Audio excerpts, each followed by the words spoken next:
A paz do Senhor para todos vocês que nos acompanham nesse momento. E eu sou o pastor Joaquim Coelho, sou pastor há quase 30 anos. Hoje sou pastor na Igreja Catedral Congregacional em Itaúna, aqui em São Gonçalo, Rio de Janeiro. E eu passei aqui para deixar uma palavra a todos vocês, visto que nós estamos vivendo dias difíceis, dias trabalhosos. Então eu achei por bem deixar para todos vocês aqui esta palavra, que eu vou denominá-la desta maneira: de volta à palavra de Deus.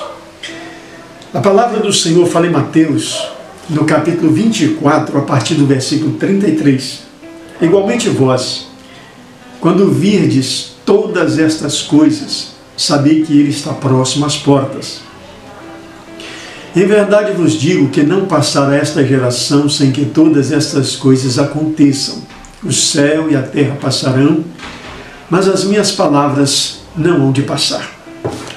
Queridos, hoje nós estamos vivendo aqui no Brasil uma situação um tanto delicada, muito difícil, visto que no presente momento a ordem é para que todas as pessoas fiquem em sua casa devido à situação do coronavírus ou Covid-19. Então essa situação está alarmando o povo. Essa situação está deixando muitas pessoas inquietas, inseguras, e é preciso tomar os cuidados. Isso é necessário. As autoridades da saúde estão advertindo todas as pessoas a ter os seus cuidados pessoais para evitar situações difíceis lá na frente. Mas concernente ao que nós lemos aqui, o Senhor fala: igualmente vós, quando virdes acontecer todas essas coisas, sabei que ele está próximo às portas. Em verdade vos digo que não passará esta geração sem que todas estas coisas aconteçam. Passarão o céu e a terra, mas as minhas palavras não hão de passar. Foram palavras da boca do Senhor Jesus.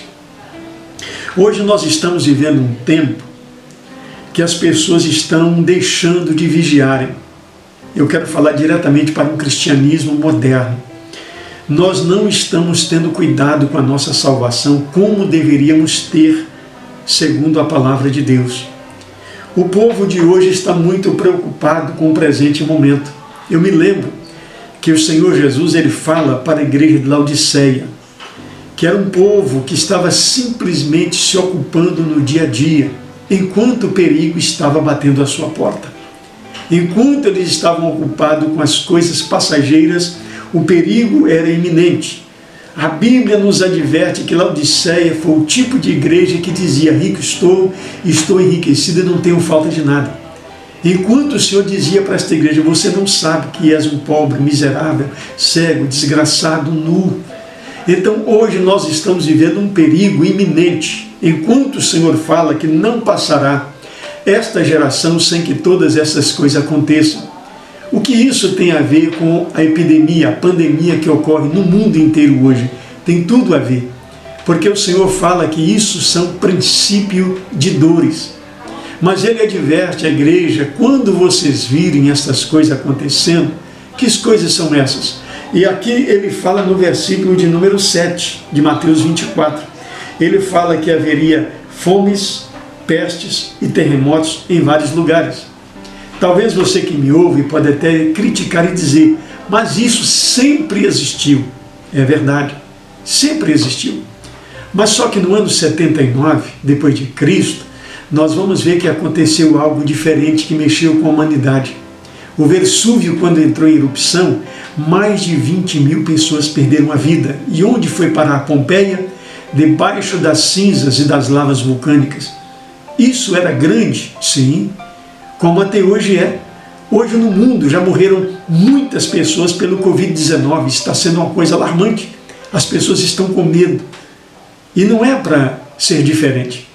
Se a gente for buscar a história, a gente vai ver que a Indonésia, pouco tempo atrás, sofreu um terremoto gravíssimo, que mais de 200 mil pessoas perderam a vida.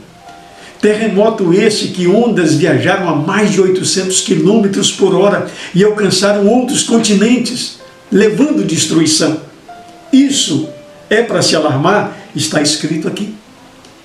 A Bíblia vai nos contar que coisas espantosas aconteceriam quando o rio Amarelo na China transbordou as suas ribanceiras.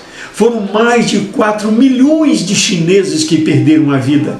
Só buscar a história e você vai ver que coisas estão acontecendo. Mas quando o Senhor nos adverte acerca de tudo isso, nós vamos dar um tempo aqui e saltar. E vamos ver que na Segunda Guerra Mundial, mais de 6 milhões de judeus perderam as suas vidas, levados para os campos de concentrações, mortos sem misericórdia, como animais eles eram abatidos. Isso aí é o que significa. A Bíblia fala que essas coisas aconteceriam, está lá em Isaías, capítulo 66, versículo 8. Quando o Senhor fala, quem jamais ouviu tal coisa, quem viu coisa semelhante, poderá nascer uma terra num só dia, um povo de uma só vez? Mas Sião esteve com dores de parto e deu à luz seus filhos. As dores foram tamanhas, precisou de mais de 6 milhões de judeus perderem a vida. Mas quando foi no ano de 1948, Sião voltou, Israel voltou, a história voltou a tomar o seu caminho. Aquela que esteve de parto deu à luz seus filhos. Mais de 1.800 anos esse povo disperso por toda a face da terra. E eles voltam ao cenário da história falando o mesmo hebraico, tendo uma mesma intenção no coração, servindo o mesmo Deus. Isso é sinal, sim. Ele diz aqui, olha, quando vocês virem a figueira começar a brotar as suas folhas e seus ramos tornarem fortes e a brotar, saber que está próximo o verão. E quando vocês virem todas essas coisas acontecerem, saber que ele, Jesus, está próximo às portas. 1948, no mês de maio, isso aconteceu no dia 13 de maio. Aconteceu ali o início do fim dos tempos.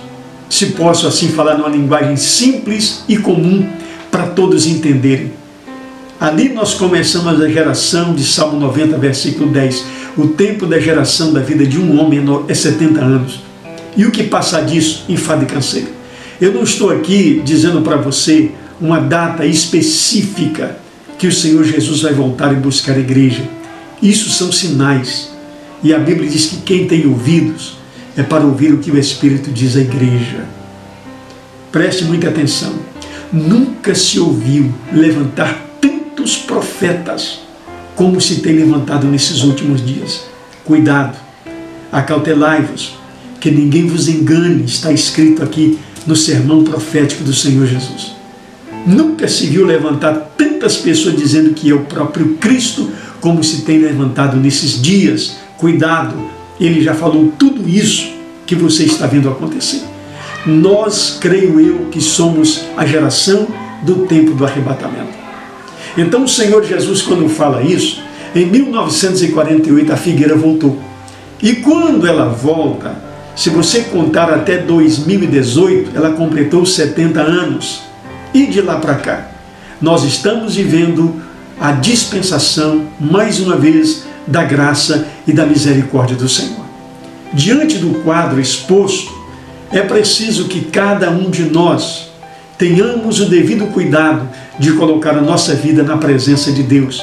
E não adianta você querer levar uma vida superficial, uma graça que não transforma a sua vida, um evangelho que não transforma a sua vida, um evangelho sem compromisso, sem responsabilidade, porque o cristianismo de hoje está vivendo uma situação drástica. Ninguém quer assumir a responsabilidade de ser servo de Deus. Eu não estou aqui generalizando a situação, mas isso é o que o mundo vê. A Bíblia fala em Malaquias 3,18 que há diferença entre quem serve a Deus e quem não serve. Se está escrito, é preciso que haja na nossa vida, no mínimo, uma diferença de quem não serve a Deus. E isso é preciso porque o tempo está findando. Nós estamos vivendo aquela era em que a Bíblia fala que todas as 10 virgens tosquenejaram e adormeceram. É triste essa situação. Mas ao ouvir o clamor, aí vem o esposo, está na hora, queridos, de haver um despertamento. Hoje, nós vivemos um tempo em que a humanidade está fazendo algo que nunca tinha feito. Onde já se viu um povo, de um modo geral, entrar em oração? Hospitais, salas de aula, em ruas, em praças, em esquinas, pessoas ajoelhadas, clamando, invocando o nome do Senhor. Isso é bom, é maravilhoso, eu não posso negar. Mas está na hora de fazer aquilo que Elias fez lá no Monte Carmelo, reparar o altar. Está na hora de reparar. Quando você lê Ageu capítulo 2, versículo 9, quando a Bíblia diz: a glória desta segunda casa será maior do que a primeira, isso é lindo demais. Mas quando o povo veio do exílio, a ordem foi reedificar a casa de Deus. Está na hora, queridos, de nós tomarmos esta responsabilidade de forma pessoal, cada um edificar o altar que está destruído dentro de nós, ou seja, colocar a nossa vida em ordem na presença de Deus. Porque no momento que o Senhor vier para buscar a igreja dele, não vai dar tempo de ninguém sair correndo e bater na casa deste pastor, bater na casa daquele outro pastor. Aliás, os crentes hoje estão acumulando muitas responsabilidades nas costas dos pastores. E a Bíblia diz assim: cada um tome sua cruz de cada dia e segue-me. É preciso você entender essa responsabilidade. A responsabilidade de morar no céu, ela é individual. Não sobrecarregue o teu pastor. Ore por ele, jejue por ele, clame a Deus por ele e procure obedecer o que ele diz da palavra de Deus para a sua vida. Eu quero deixar essa mensagem para vocês aqui, já que o coronavírus está causando muitas coisas ruins em toda a humanidade, mas por outro lado está unindo a família. Por outro lado está colocando as pessoas em casa, não é para ficar assistindo a televisão dia e noite, noite e dia, é para você ter um tempo com a família na presença de Deus. Portanto, queridos irmãos, aproveite esta oportunidade, busque ao Senhor enquanto se pode achar. Deus abençoe a todos vocês. Maranata, Ele está voltando aí.